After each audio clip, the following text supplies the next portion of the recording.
Imagine receiving a wedding invitation. Nothing unusual about that. People get married every day. You open the card. Look at the names. Look at the date. Look at the venue. Then you realize something. The bride is serving a life sentence for murder. The groom is serving a life sentence for murder.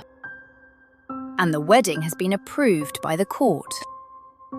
Suddenly, what should have been a celebration becomes something else entirely.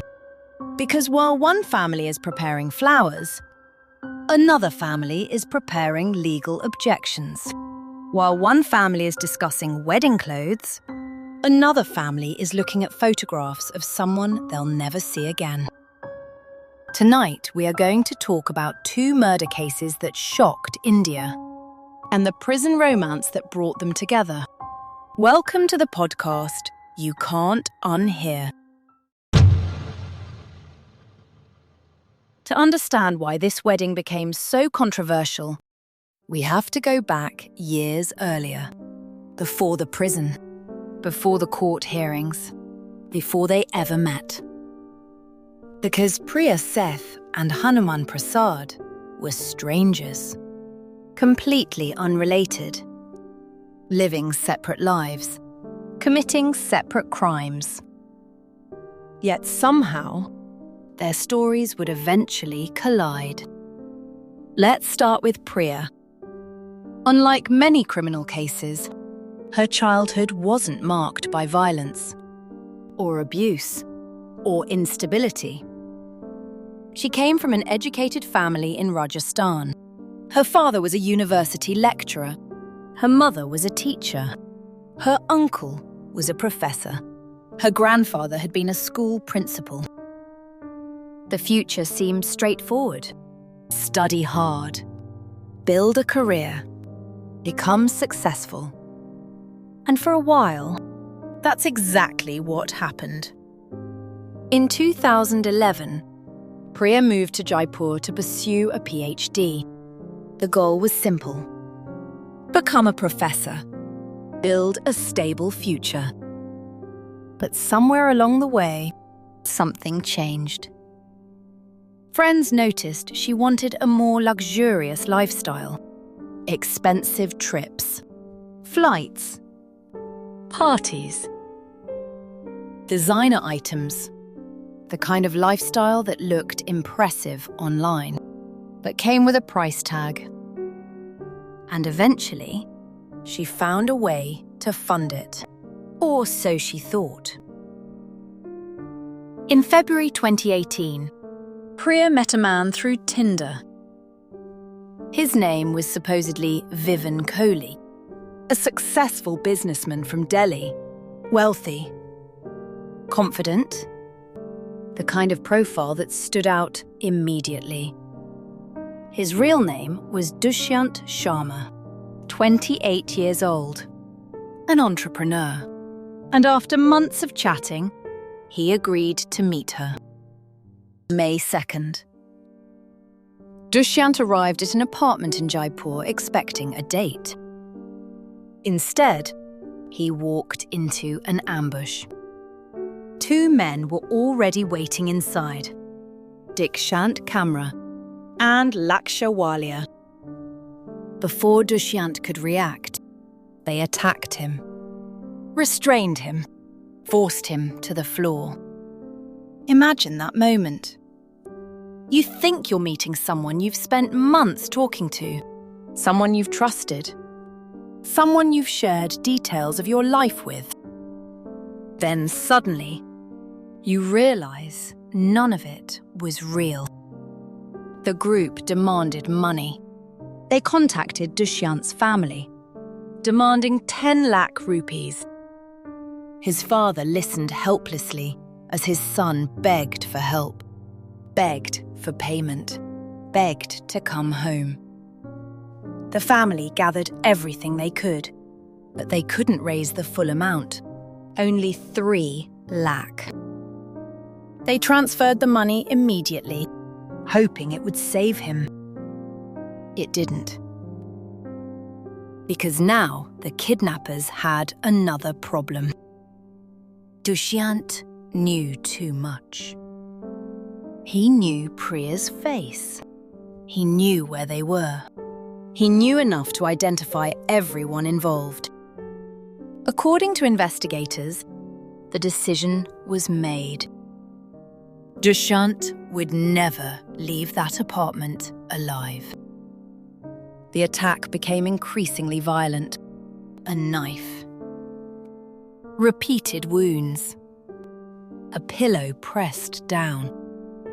And eventually, his body was placed inside a suitcase, loaded into a vehicle, and abandoned on a highway. The next day, his father reported him missing. Police tracked Dushyant's phone, and the trail led directly to the suspects. The arrests came quickly, and so did the confessions. But if Priya's case was shocking, the next one was even darker. Because this wasn't a murder for money. It was a murder for a relationship. HANUMAN PRASAD was 18 years old and involved with a woman named Santosh Sharma. There was one problem. Actually, several problems. Santosh was significantly older, married, and had 3 children. For years, the affair remained hidden until people around them started asking questions. The husband became suspicious. The oldest child became suspicious. And suddenly, their secret relationship felt threatened. Most people faced with that situation would end the affair, or leave, or tell the truth. Instead, police say they chose another option. They planned a massacre. According to investigators, the planning took weeks. HANUMAN purchased a large slaughter knife online. Additional accomplices were recruited, and Santosh allegedly played a crucial role. The family ate dinner together, completely unaware of what was coming. Authorities later alleged that sleeping medication had been mixed into the meal.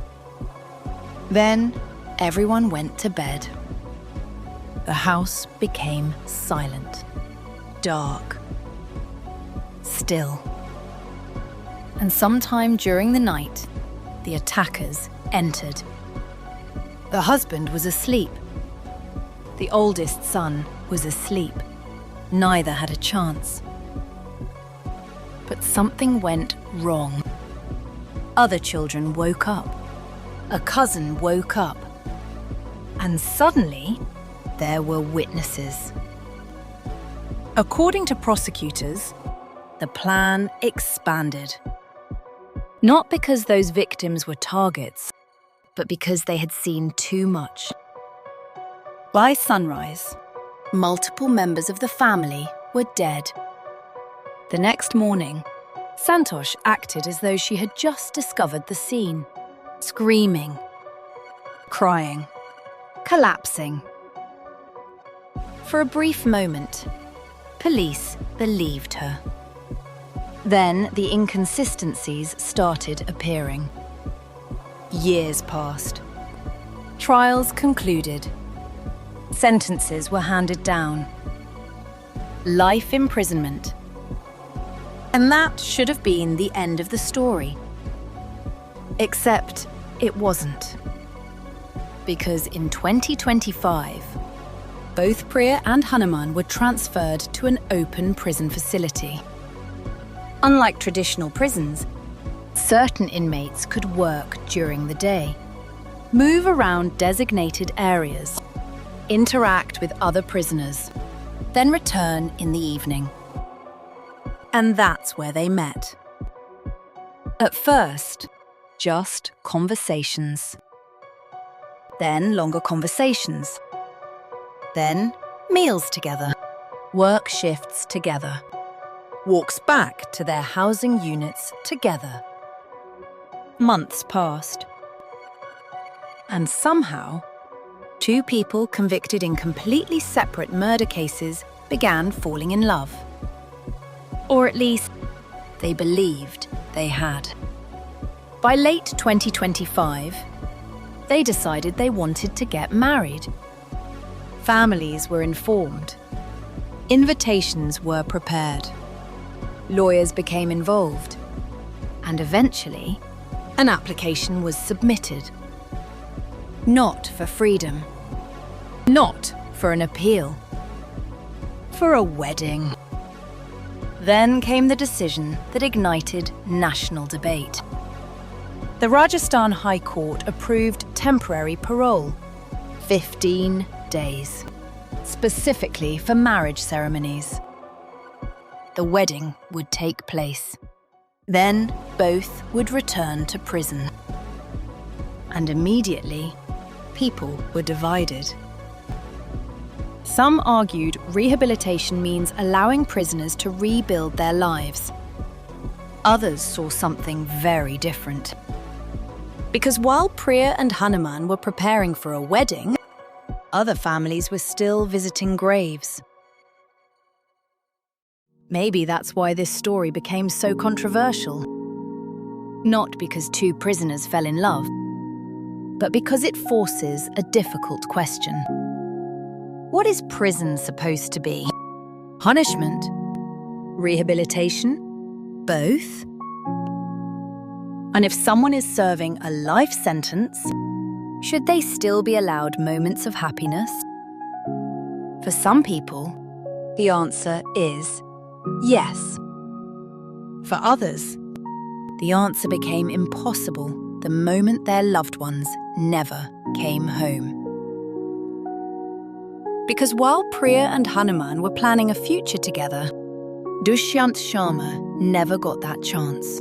Neither did the family killed in Alwar. And that's the part people can't stop arguing about. Not whether the wedding happened, but whether it should have. Have a good night, guys. And I'll see you on the next episode of the podcast You Can't Unhear.